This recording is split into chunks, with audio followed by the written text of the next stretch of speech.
What makes a drawing special and convey emotions? Colors, of course, the way you create light in particular. So let's color this new piece and let's go from this to this. Hello friends, today I'll be working on another pencil sketch. I will be coloring it digitally as you guys seem to enjoy the previous one. Some of you also gave me some suggestions on this technique and thank you so much. I appreciate you all. I filmed the whole coloring process and I'll also chat about some art related topics. So grab a warm beverage and a snack or your pencils and let's relax and make some art. For this piece, I actually made some changes, but in the scanning phase. I put my scanner in photography mode at this time, which made the overall image much more crisp and detailed. You can still see the paper texture, not that much because this is smooth paper and I prefer how it looks, and also each pencil stroke is very detailed. So definitely check your scanner settings and try different options to see which one looks best.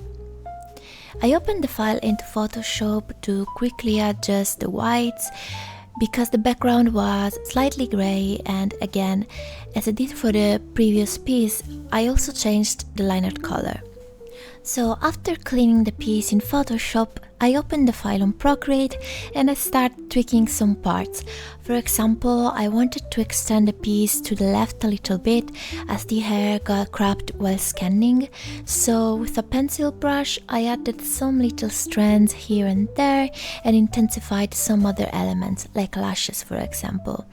You can leave it as it is if you prefer, this doesn't affect the coloring process, I just wanted to give it more depth this time. In the comments of my previous video, someone suggested to create a mask layer of the line art, so I could color without using multiple layers, and also changing the line art color would be easier. And I tried that off cam, it works perfectly fine and it can be done on Procreate too. But I would use this method if you have a very strong inky line art. That's when it works best in my opinion. Because as you can see, my pencil work has some lines that are almost transparent and the selection doesn't look the best in those particular parts. Plus, working on multiple layers allows me to still have that paper texture showing through. So it's definitely a matter of preference and taste here. I will try that again for sure. Maybe my selection wasn't the best, so it could totally be my fault, but I'll let you know how it turns out. Thank you so much for the suggestion. For my digital pieces, line art is a very important part. I even custom made a brush for myself that you can download for free if you want to try it. It's in my coffee shop. And that's one of the main reasons why I feel extremely comfortable working on Procreate. It performs so well, it's hard to go back to a different software for a simple matter of habit. All of this to say how much I love fully digital pieces and line work. But lately, I really wanted to work with mixed media for a couple different reasons. Number one, I feel like as artists, it's very important to try new things to stimulate our creativity, and I was feeling a bit stale in my work, not bored, but I was like, I need to do something different and try something different. Number two, I realized I almost forgot how to use pencils.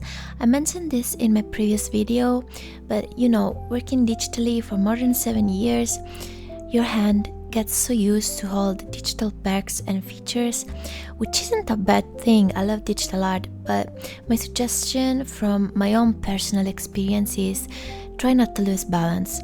From time to time, grab your pencils, a sketchbook, and just draw traditionally, even just simple doodles, because it helps immensely even if you're experiencing a bad art block. It's a good feeling to have your art on paper too, and I also find it's very relaxing, the whole process of traditional art, of using different pencils, sharpening them, erasing, etc. Number 3, eye strain.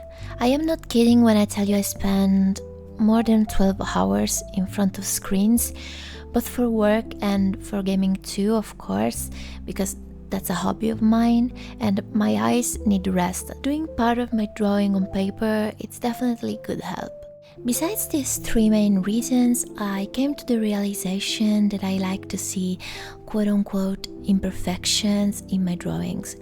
I like to lightly see the sketch underneath, lines and characteristic elements on the face especially.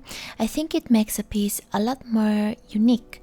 It's like you can almost see the thought process and intention behind each pencil stroke, and that fascinates me a lot when I see it on other artists' work too. So implementing that in my drawings gives me a sense of peace almost. Not obsessing over a line or a single mini detail is very freeing for your mind. Rendering eyes is one of my favorite things. I like to make them almost the focus of my drawings and play around with light flares and combine different colors. I use a bunch of layers for them, some of which I set to add for that glowy look. Let me know if you'd like to see a more in-depth video on how I color eyes. I would happily make it.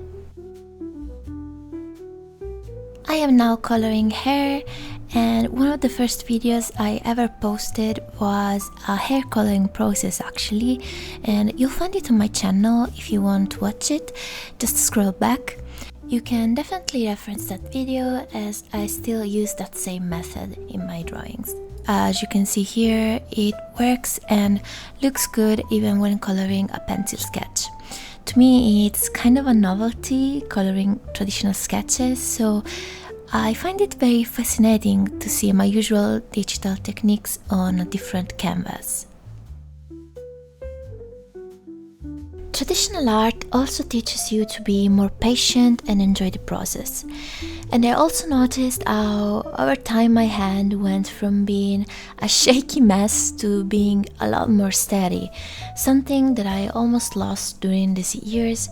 Really guys, balance is key. Another thing that I want to try next is watercolors. My idea is to give a light wash of black and greys and then bringing the piece into Procreate to color, like I'm doing here. I think the effect would be very nice, but I need to buy paper for that. If you have suggestions for watercolor paper, please let me know below. I tried Canson paper years ago and I liked it, but I'd like to hear from you guys. See, there's so many techniques to try, it makes me very excited to talk about it. I don't know why. I'm inspired, guys. I'm inspired. So, where are we? As you can see, I am again working on multiply layers, so the texture of the paper and the pencil shows through. This is pretty much the only thing that differs from my digital pieces, and obviously the drawing layer itself stays at the bottom. This is my standard coloring process, a base color layer and all the shading on clipped layers above it. If you're a beginner, everything you do on the clipped layers will be tied to the base, allowing your colors to stay inside the borders, which is perfect for shading this type of artworks, and I've been coloring this way for years. This method can also be used on pretty much every drawing software, from Photoshop to Clip Studio, etc. So I definitely recommend you to try it if you're just starting with digital art. I wanted to give a lot of mood light to this piece. The character is supposed to be in a dark room, maybe in front of a window, so I'm playing around with colors and contrasts. I made her hair red because I want to use cool tones for the ambient lighting, and that will create a nice contrast for the piece, making it very dynamic. Colors are one of the hardest things to master. An artwork can change in the blink of an eye just by adding a small detail, like shading in a particular point of the face or using bounce light. I like to imagine my character standing in the environment and envision where the light is coming from. I like to have more light sources, for example the warm main light from behind and a cool bounce light from the side. There's actually a video on my channel where I go in depth on rendering light. I'll leave the link below so you can watch it after this if you wish.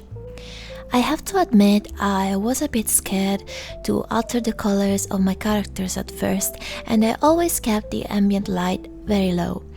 If you're doing a character design, of course, you want to see the character's colors as clearly as possible, so you don't want mood light or anything that could affect them. And I ended up bringing that habit into pieces that would benefit from a nice light rendering. So that's something I am changing, and this piece right here is an example. We could dive into a huge discussion about color theory, and while that knowledge is extremely valuable, we need to understand that people learn and visualize things in their heads in a lot of different ways. For example, I am very visual. If I read a book scene, I usually picture it in my head and I imagine the ambient lighting and mood, which helps me a lot when I draw. Take a photograph and look at it. We normally take colors for granted, but just try to stop for a second to pay attention at the shadows and the way the light hits the subject and what color it is. Theory is great, it's totally fine, but training your eyes to really see what's in front of you, it's also very important. Just imagine when you were a child and you had a set of markers and started coloring things with whatever colors you had. That shirt was red for you, no matter what shade of red. Red is red, right? Because as a child, your eyes aren't trained, and at the end of the day, you just want to color around. I remember I had a green marker and a dark green marker, and that was it. And growing up, it's like the number of colors you acknowledge multiplies. Not because as a child you don't see it, of course you see it, but it doesn't really matter. So now that you are an adult, try to expand that range of colors even more, and really the key to this is paying more attention to what surrounds you. I get how hard it is, especially in this era of continuous distractions we live in, but try it. And studying photography is such a great way to improve colors in your art, so you can start from there. As you can see, by the end of this piece, I decided to correct the lashes. Something was off. It looked like the left eye was frontal, all because of the direction of the lashes. You can see how much difference that little tweak made to the final piece. And we are done. I hope you guys enjoyed this one. I will post it on my Instagram in a couple of days. If you want to see it better, you'll find me there too. And please, if you have a video suggestion, something you'd like to see from me, let me know in the comments below. I appreciate you all, and I'll see you next Sunday. Take care. Bye.